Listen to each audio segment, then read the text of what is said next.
வாங்க இன்னைக்கு ஒரு செம இன்ட்ரெஸ்டிங்கான கதை பார்க்கலாமா? அதாவது ஆபத்து நேரத்துல நாம கடவுள்கிட்ட ஏதேதோ சத்தியம் பண்ணுவோம் இல்லையா?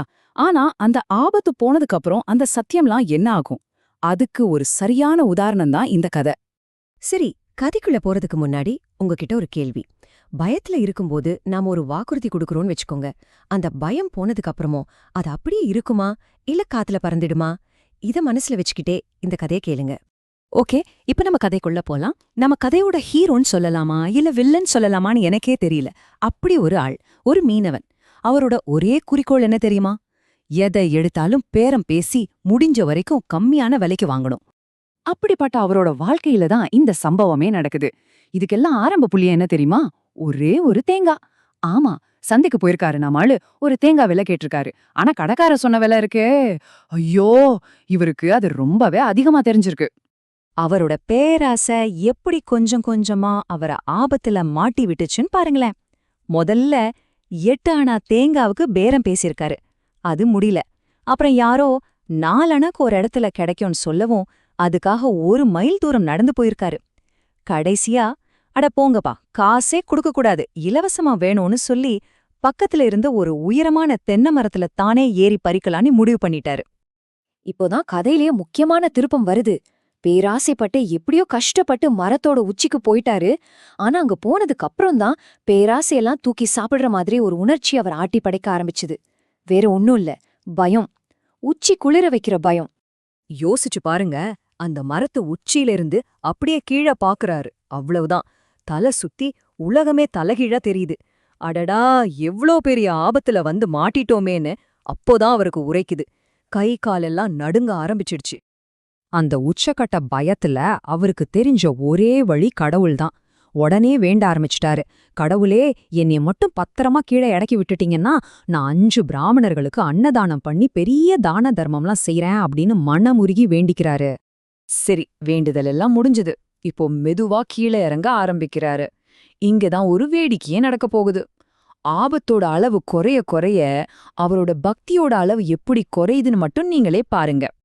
அவரு ஒவ்வொரு அடியா பார்த்து பார்த்து கீழே இறங்கி வராரு. கொஞ்சம் தைரியம் வர ஆரம்பிச்சதும் கடவுள் கூட போட்ட டீல கொஞ்சம் மாத்தி பேசலாம்னு முடிவு பண்ணிட்டாரு. அந்த பயம் கொஞ்சம் கொஞ்சமா போய் அவரோட பழைய கணக்கு போடுற புத்தி வேலை செய்ய ஆரம்பிச்சிடுச்சு.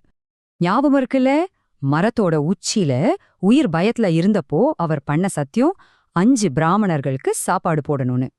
இப்ப பாதி தூரம் இறங்கிட்டாரு. ஆஹா, தப்பிச்சிடலாம் போல இருக்கேன்னு ஒரு நம்பிக்கை வந்துருச்சு. உடனே அந்த 5 2ஆ குறைஞ்சிடுச்சு.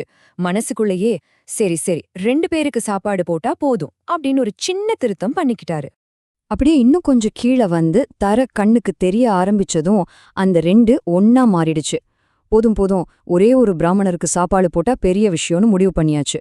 கடைசியா அவரோட கால் தரைய தொட்டுடுச்சு.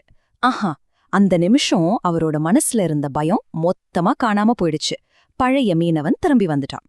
இங்கேதான் கதையோட உச்சகட்டமே இருக்கு. தரையில நின்னு நிதானமா யோசிக்கிறாரு. பிரம்ம போஜனம்னா என்ன? பிராமணர்களுக்கு சாப்பாடு போடுறது. பிரம்மம்னா இறைவன், அது எல்லா உயிருக்குள்ளேயும் இருக்கு. அப்போ என் குடும்பத்துல இருக்கிறவங்களும் பிரம்மம் தானே.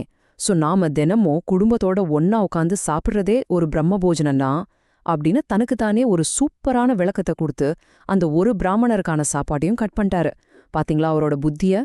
இந்த கதையை கேட்கும்போது நமக்கு சிரிப்பு வந்தாலும் இது நம்மள ரொம்ப ஆழமா ஒரு விஷயத்த பத்தி யோசிக்க வைக்குது. அது என்னன்னா, மனுஷங்களோட இயல்பு, நாம கொடுக்கற வாக்குறுதிகளோட நேர்மை, இது எல்லாம் தான். இதுல இருந்து நாம கத்துக்கிற முதல் பாடம் ரொம்ப சிம்பிள்.